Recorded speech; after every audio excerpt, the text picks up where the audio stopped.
Guys, I'm gonna do a 1-minute unboxing of the WarriorsTackleSupply.com XL box. Let's get straight into it. We'll start with their own lipless crankbait. We got some raised tail craws, jig trailers, structure bugs. Actually, they're real nice. A Doomsday D-Hop frog. That looks great.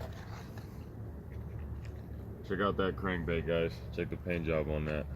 That's the Warriors Tackle brand. We got the Lunker's Hut skirted swim jig. That's 3/8 ounce. Perfect. Got some Matsuo hooks, Texas rig, the round bends. Something called wiggle bombs. That'll be a first. Got a rattle trap, which is always good, and a sticker.